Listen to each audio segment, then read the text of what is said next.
Today we get to play the game, Does Steve Burn Himself? Because I would like to have a cup of tea with you this morning, but also I'd like to talk with my hands. Let's see how it goes. We are 2 weeks away from the end of our series on Douglas John Hall's What Christianity Is Not.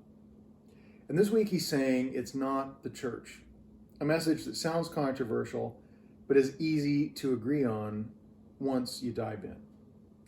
It could pretty much be summed up with Augustine's quote, "Many whom God has, the church does not have.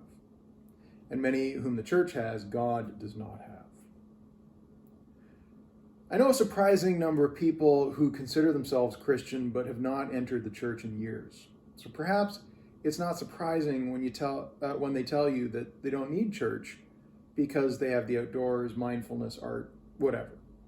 People are finding alternative ways of expressing their Christian faith. And if I'm being honest, it's hard to disagree with them. I remember once preaching at the Hunt Club during my summer ministry in Geraldton. Behind the stage was this wall of windows opening onto the most beautiful Northern Ontario lake.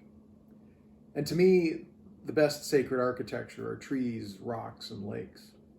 The best incense is the smell of pine needles underfoot and water. Also, let's be honest that the church isn't always the easiest place to be. Christians prize standing up for what we believe in, and we're comfortable being countercultural. So conflict is inevitable. It's work to keep it healthy. Plus, we're in transition, and transitioning places are not always easy places to be. Walking in the woods alone does sound a little nicer than being at church sometimes.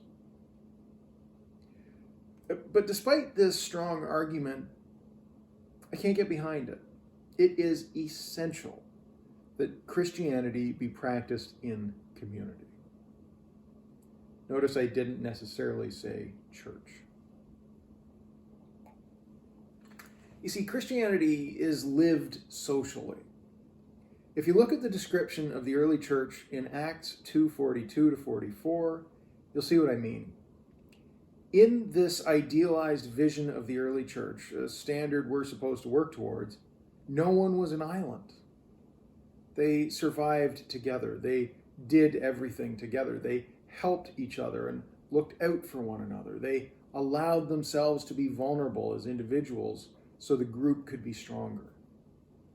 Christianity is a religion with a social conscience.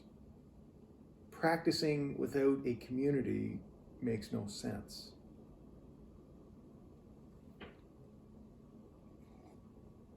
So, Christianity requires community. Is that community not the church? Well, yes and no. Anywhere 2 or 3 are gathered, God is with us. That's the church. But we use the same word for the institution, and the institution is more complicated. From our perspective, the institutional church is essential. 100 to 200 years ago, European settlers were coming to Canada in droves. If Christian people are arriving, we need churches for them to attend. And if the majority of the population want to attend church, then the institutional church is vital to just supporting that mass of people. Plus, the institution lets you focus on other things. If the structure of the thing is provided, then you don't need to spend time reinventing the wheel.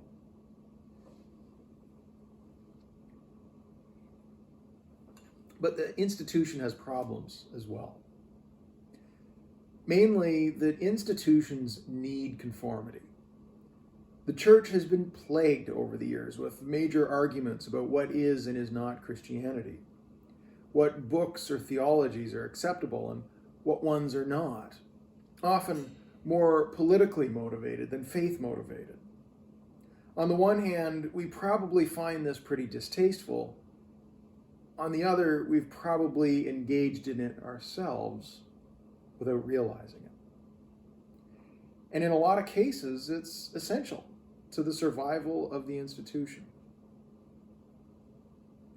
Hall describes our reactions to conformity on a spectrum, usually related to the theological left and right.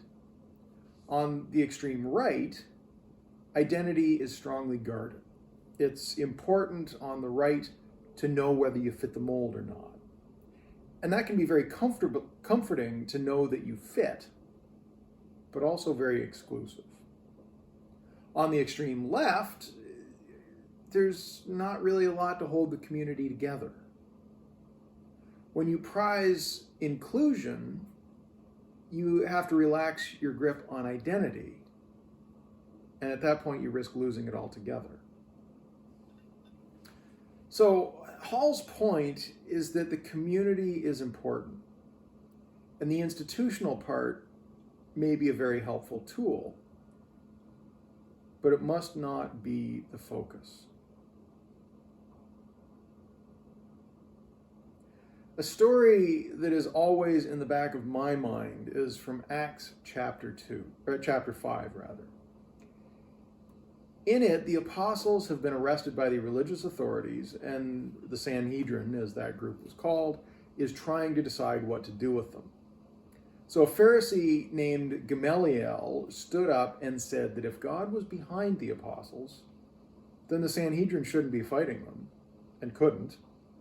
But if the movement that the apostles were forming was human, then it would just die on its own in time. The Sanhedrin had made the institutional identity more important than even saving lives. They were willing to murder to keep that institutional identity afloat. Gamaliel was able to see past the institutional identity so that they could be open to the call of the Spirit. Christianity is not the church, even if the church may be important.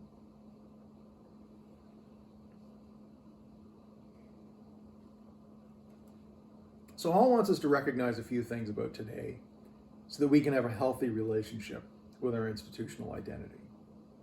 Otherwise, we'll latch onto it, or we'll sink entirely, or we'll let it go and have no glue tying us together.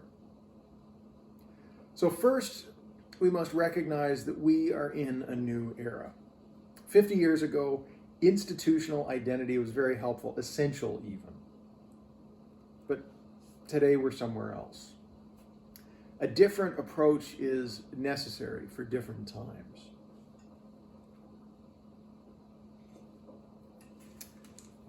Secondly, introspection, reflection, and discernment will be essential.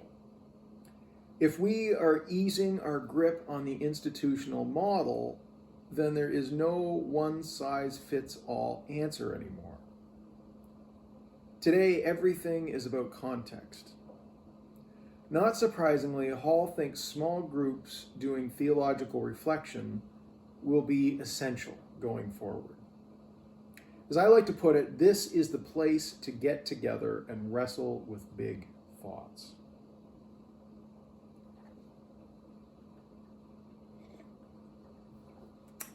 Lastly, and I think most importantly, he says that this should be seen as an era of opportunity.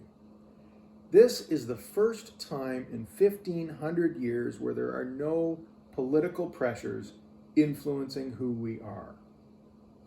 In other words, this is the first time in 1,500 years that we get to actually sit down and without government looking over our shoulder or other political influences, get to think about who we are, why we are, and how we want to live that out. We are in a new era, and Hall is trying to tell us that it's actually pretty exciting. But it's also not what most of us have signed up for. Most of us got involved in the church in the old era, and we loved it. There was much to love. But it is the communities that are willing to experiment and take risks where God will do new things. Paradoxically, if we cling to the church, we're clinging to something human with a lifespan. what is exciting to me is how contextual this era is. There are communities where very traditional forms of our faith work best, and there are radically different expressions too. Christians are meeting in coffee shops, houses, storefronts. They're even meeting in the forest. They are responding to the gospel call in the way that speaks to them. And it is there that the church is forming around them. Amen.